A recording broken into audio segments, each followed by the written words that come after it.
Good morning, everyone. Welcome to Fuel for Success. This is episode number 120. Thanks, everybody, for being here with us today.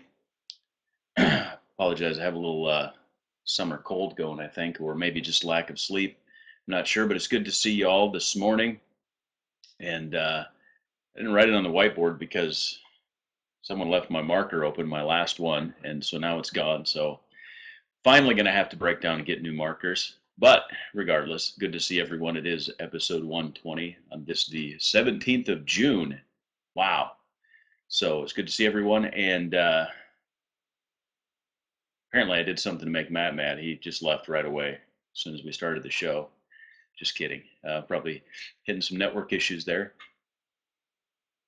And today is Tuesday.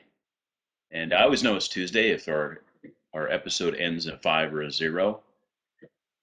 But good to see everybody. And just like every Tuesday, we're going to talk about personal finances and money management and personal wealth building, those sort of things. And it's good to see you, Super Matt. Hi, like good your shirt morning, today. Mike. It's pretty cool. Busting the I'm doing Superman good. shirt. I got to be in Superman mode today. I've got a lot to get done before Mission 25. Whoa, in 3 days? Is that right? We're in the middle of a major.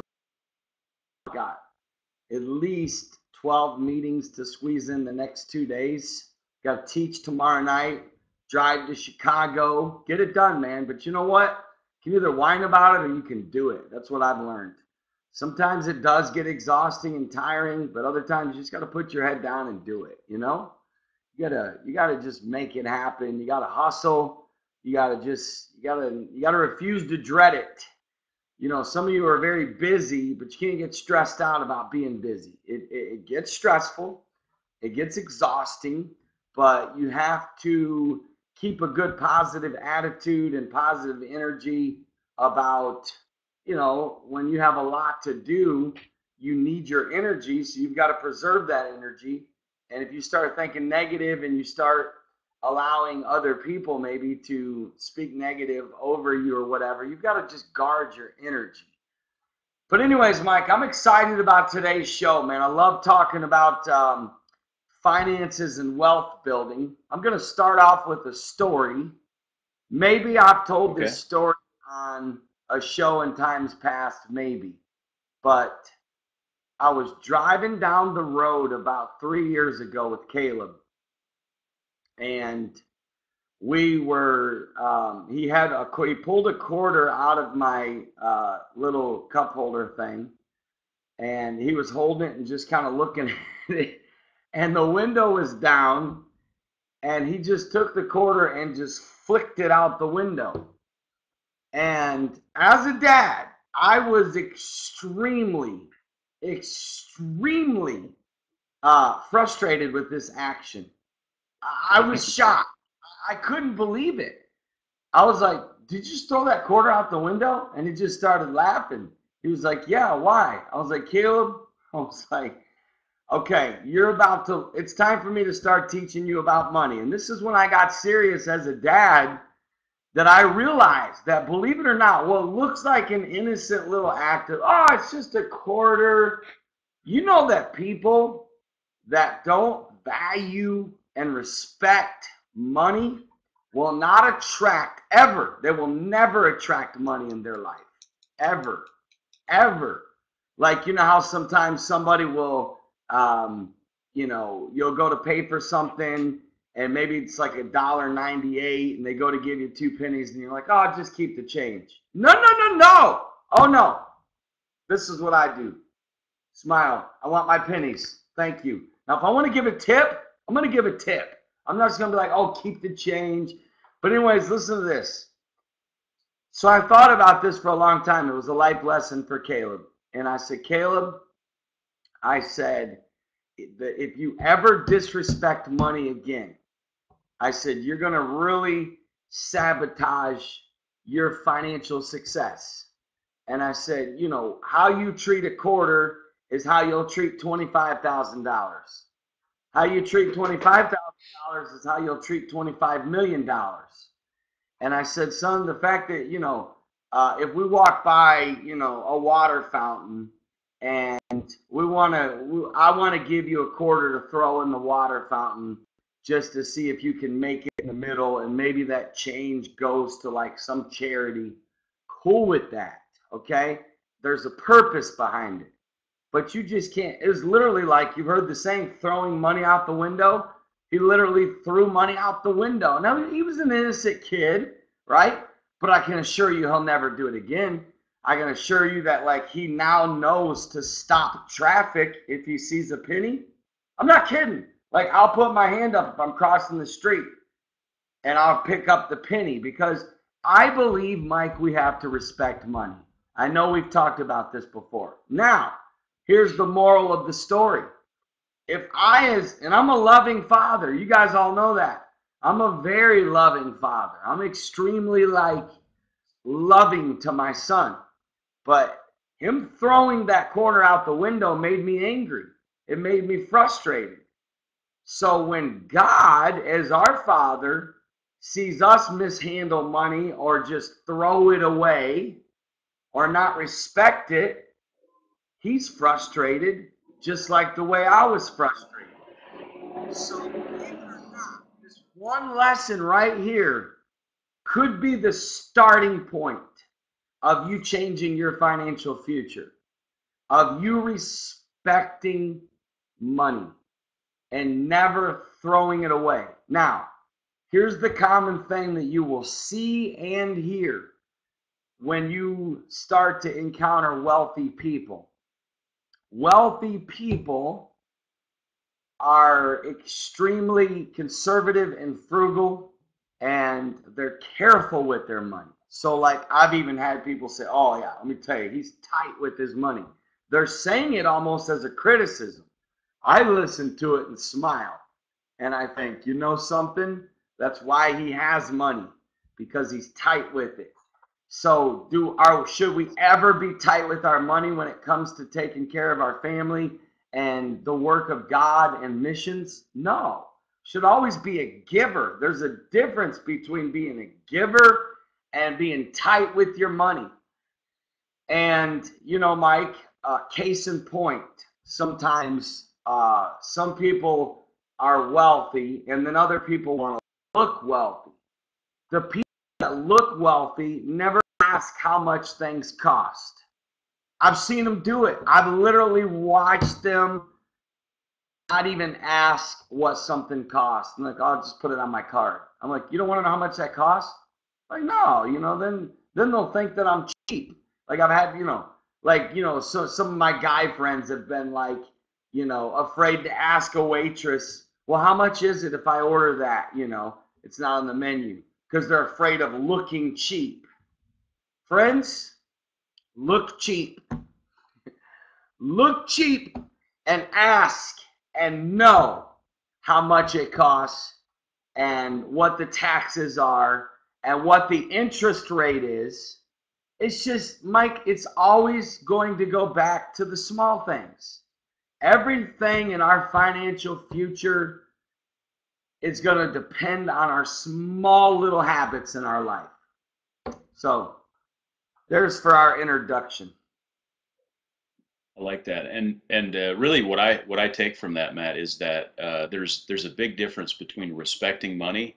Well, you can really respect money and still spend money, right? You spend money that is the money you decide and that you're intentional to spend. And I think Richard just said that as well. Spending it on purpose. If you give it, if you spend it, you're doing it intentionally. It's not because you disrespect it. It's not because you just you don't care about the money. It's that you've decided and you've chosen. And that, I think somebody mentioned it last week or the week before, a great Dave Ramsey quote that, your money's going to flow somewhere and you just need to guide where it goes. So I think that's a great story. Money out the window. I would have been like, dude, did he hit somebody's car? Well, he didn't. It was like, I was just like, wasn't even near any cars, but it was, I guarantee he remembers that lesson because he got a good 30-minute speech. And I've since made sure that as a dad, I've intentionally like when I give him a $20 bill, now it's a test. And this is another thing to evaluate. Like I gave him money for camp, and he knows now because I've tested him on it. He has to only use 80% of any money I give him. And he's always tested. Like I'll ask him, okay, show me the 10% you saved and show me the 10% you put in an envelope to pay your tithes. Because I want him to learn that principle right there, to always save, to always tithe. And again, speaking of as a dad, right? So think about it. If I give Caleb $50 and he goes and he just blows it, and and he doesn't, like, let's say he blows it all, he loses some of it, and I don't know where it is, Dad. That was another lesson. Like, Caleb, always know where your money is. Don't ever say you don't know where your money is.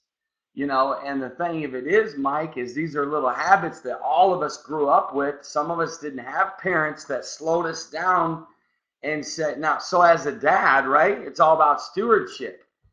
I'm going to be a little more careful next time until he learns how to manage $50, right? Before I just hand him over $50. This is why God does not hand over some people more money, because they haven't learned how to manage what you have. So listen, here's the good news. The good news is anybody can change their financial blueprint. Anybody can change their financial habits. Anybody. Is it hard? Oh my word, is it hard? Because we grew up, habits are strong. Habits make us what we are. Habits are what's brought us our life. Our life is a result of our habits. And unfortunately, our school systems don't really teach about money. It's mind-blowing. It's mind-blowing what school systems don't teach compared to the things that they're teaching that really, honestly, most kids never use in their life, But then we can't always rely on the school system. That's why God gave us parents and churches. And all three are failing with our children. Parents, churches, Sunday school classes. How many Sunday school classes over the last year taught children about money? Schools, parents. And so that's why when kids get 18, 20, 25, the number one cause of divorce is money. Number one cause. Think about it. The number one cause of divorce is money. The number one cause. So we've got to find out why, because like we've all said, I know people that make $200,000 a year and they're broke. I know people that made $50,000 last year and have $10,000 in savings. It all goes back to your habits. It all goes back to your mentality, your belief system. And if you have a kid, and you love we're almost abusing our kids. I know sometimes I feel for success, I come across a little extreme. So just bear with me. Maybe. It's almost a form of abuse to raise our kids and not teach them the right way to handle money, because we're actually hurting them.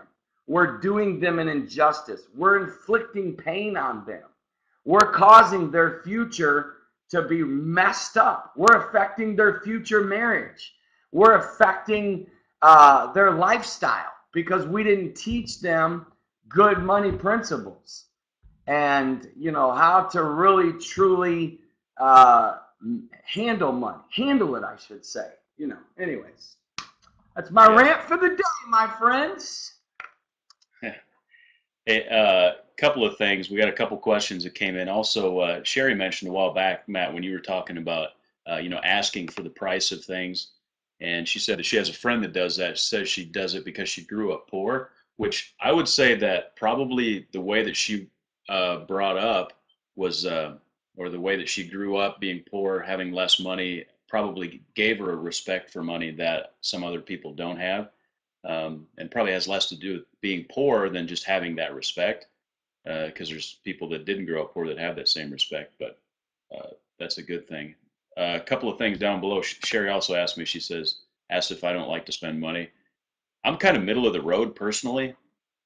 It's not hard for me to spend money, but I'm sort of frugal with things. Like, for example, how long has it been since I got new whiteboard markers? I'm like, I don't want to spend the money on whiteboard markers. Eventually, I'm like, I have to have new whiteboard markers, so I'll go get them. But I will. Mike, Yeah. I like what Richard said. I said 10% as a general rule, right? In fact, you know what I really believe? I really believe in determining what you need to make every week, and anything over that, you sock into savings. If somehow people could discipline themselves to do this, every time you make above what you need instead of going and spending it, you literally put it away. It would blow your mind how fast you would begin to build wealth and how much cash you would begin to have in your savings account.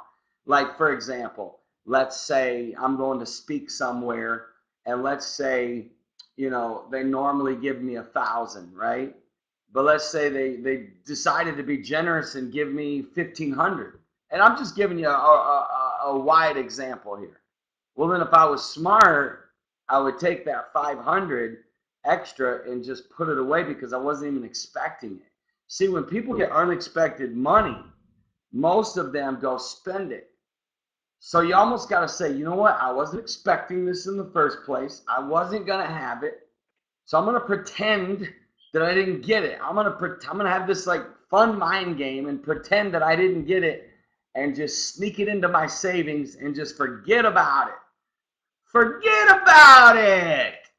Who knows? Easier said than done. It really, like I said, some people to change their financial habits, it takes years. It takes years. It takes a lot of discipline. You got to go through a lot of pain because some of your habits is also tied into your belief system. See, people actually have a real legitimate belief system about money. Like you said, Mike, some that grew up poor, they have a belief system that they deserve to just buy anything they want because they didn't have it when they were young, right? And yeah, do they deserve it? Absolutely. We all deserve it. That goes back to having a good, healthy self-esteem where, like, you deserve to wear nice clothes. That does not mean you're a bad financial steward if you go buy nice clothes or you buy a nice car, or you have a nice home. So again, please don't misunderstand and think that you've got to sleep on a rug and wear 10-year-old jeans to be financially successful or even to be considered conservative. Like Mike said, it depends on what you consider conservative and what you decide to spend your money on. You decide to spend your money on, for example, my son plays baseball. The average bat is $300.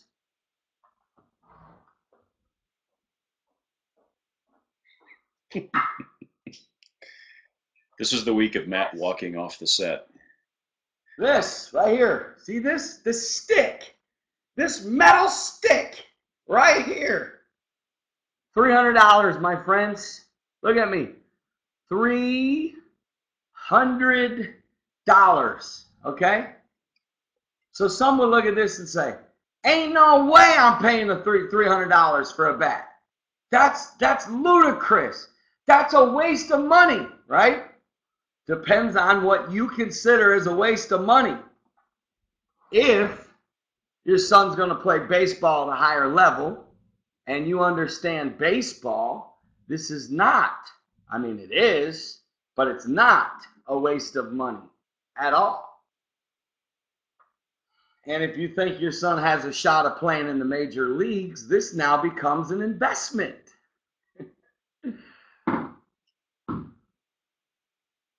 That's interesting. It actually reminds me of an article I just read by Gary Vaynerchuk that said, what's the ROI of a piano?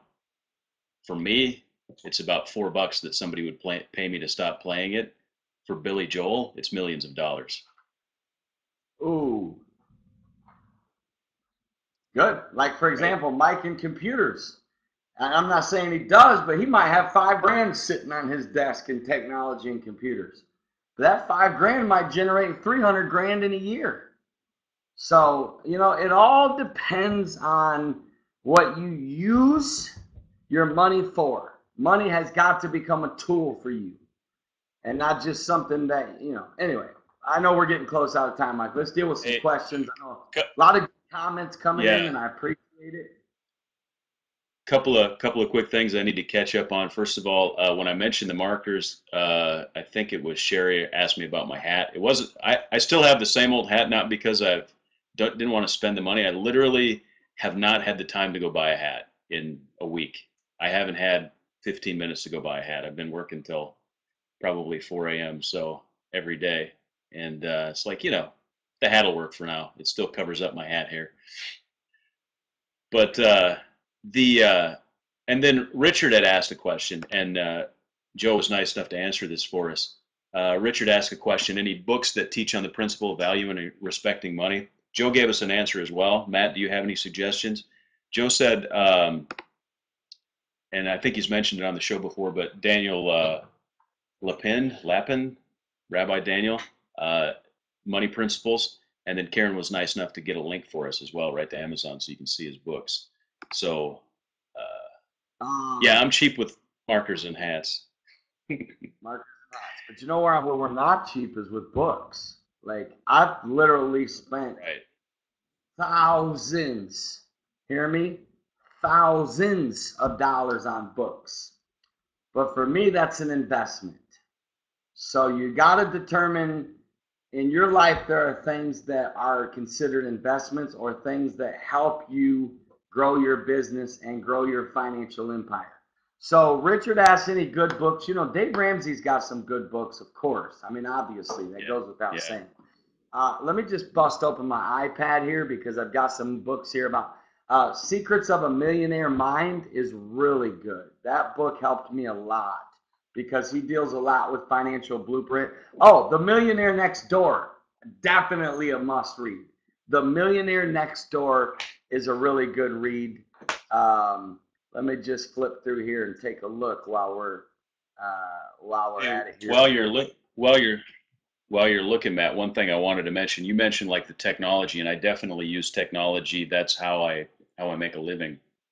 But I don't what I don't do, and this is a good tip for anyone, is I never buy like the cutting edge technology ever. I don't buy the newest computers. I don't buy the newest smartphones. I don't buy the newest tablets, any of those things. I'll get at least like one generation old, because you know that all of those things, just this is from a technology standpoint, there's almost a logarithmic scale to the like an inverted one to the price of technology as the generations move through. So you know, most of the time technology companies push technology that it has feature bloat. For example, if you want to buy a smart TV, the top of the line smart TV right now has 100 features that the next model down doesn't have, that you have no idea about. In fact, you didn't need them 3 months ago. Nobody even knew they existed. They added the features to increase the price, to keep the price inflated. And so never buy cutting edge technology. Always buy at least one generation old. That's my advice. And you'll save a ton of money that way.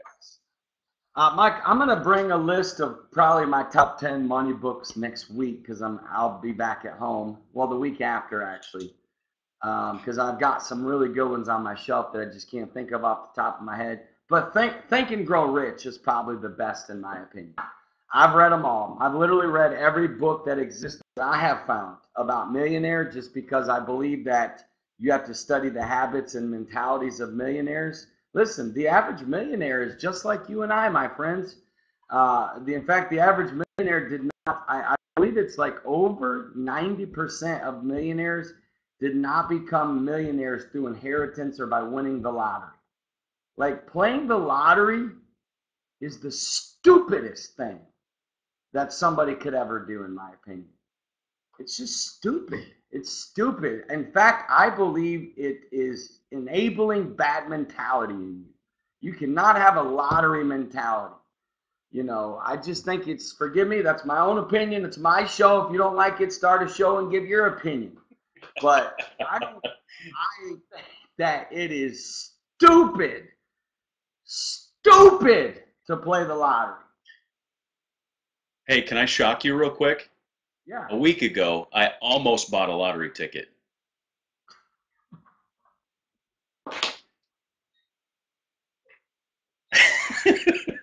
Mike, man, you gotta be kidding. Tell me the story. I want to hear it. And hey, believe me, well, I've been there. I've stood in line. No, it's not like that, actually. I was using it as a segue to rant about something. I went to put gas in my vehicle. I pulled the vehicle up to the pump, and it's the automated pump. You put the card in, and you know how it asks you like 15 questions? It's like, do you have a rewards card? Do you have this? Do you want to use this? Do you want a car wash? They added a question. They added a question, and I wasn't expecting it. All of a sudden, it says, "Do you want to buy a Powerball ticket?" You're joking. No, and it was like where I would usually answer yes, and I almost hit yes, and I'm like, no, I don't want a Powerball ticket. They're selling them right at the gas pump. That's why our country's so messed up, And Mike, I want to say this. I am with you on that. Can't we just buy gas nowadays? And another thing. The reason why I hate the lottery so much is because I'm a time-conscious person. That if I want to go in the gas station, it's like a 15-minute experience nowadays because of all the people in line there waiting on the lottery tickets to be printed out. It's like, can't we create a better system here? You got like 10 people in line and like 8 of them are getting lottery tickets, and it takes forever for them things to print out or to, it's just like, it gets to me. So I guess probably buying lottery tickets at the gas pump is a solution for that. I wonder if it'll just like spit out of the thing, or you gotta like go in and get it. No, I think it just spits it out of the pump. Let's get one so we can see. Let's test it. Let's just click yes.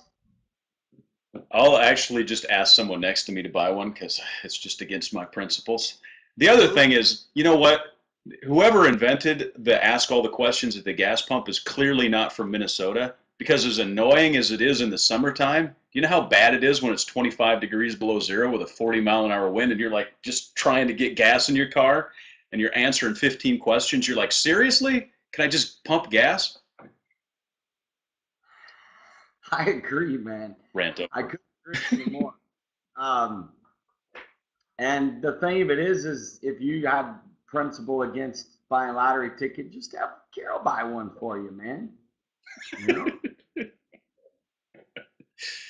Yeah. Like, hey, Carol, pick me up a Powerball, girl. Okay, you ready for this? Save up like your last 10 years of what you spent in lottery tickets, and now let's talk. Tell me if you would have taken that exact money, put it in an envelope, 10 years from now, how much would be in that envelope as a result of those lottery tickets? You could probably go on a nice vacation. Can I just say this? Can I say one more thing? You ready for this? I don't want to be negative. You're not going to win the lottery. Hear me? Look me in my eyes. I'm going to just be your friend here. My name is Matt. I'm your friend. You are not going to win the lottery. Does that hurt? Yes, it hurts, but you're not. But the good news is, if you'll listen to the principles we're given, you don't need the lottery. You're going to be able to build wealth on your own. Joe said, don't speak that over me. Oh, that's good, man. If we need to win the lottery, if God ordains that, then I expect that a lottery ticket will be stuck to my foot one day when I walk home. So I've had people buy me lottery tickets. Like my grandma bought me one every year. Like for Christmas, I got lottery tickets in my stocking. I'm all about it. If you're gonna bless me and buy me one, I'll scratch the thing off, just in case. And if any of you happen to win the lottery ticket just despite Matt, by all means, we will take your donation at Mission 25, mission25usa.com. Thank you very much. Yeah. Oh, and if you win the lottery, you owe me because, believe it or not, I'm giving you reverse psychology. I'm making you so mad that it makes you want to keep doing it. You know what I'm saying? Well, I tell you, it's a good day. I can't believe how fast our show goes. We're about to do a three-way talk, me, Mike, and Joe. It's going to be insane. Pray for us. We'll see you this week. Tomorrow, Mike's heading to Chicago. I'm heading to Chicago tomorrow night late. It's going to be a great week. Mike, is there a Spreecast tonight? I can't remember. 9 o'clock? We don't know yet. We don't know yet. Tomorrow. I was actually thinking We'll about Thursday. I can't remember when it was. I'm going to have my schedule in front of me. But we love you guys. We'll see you tomorrow morning at 9 a.m. for our show about spirituality. And tomorrow we're going to talk about why playing the lottery is a sin. Guys, God bless, and we'll see y'all tomorrow, my friends. Mike, do me a favor. See y'all later. Yeah, What's I that? wanted to just say goodbye at the end of each show because I've been missing that. Bye, everyone. We'll see you tomorrow. God bless.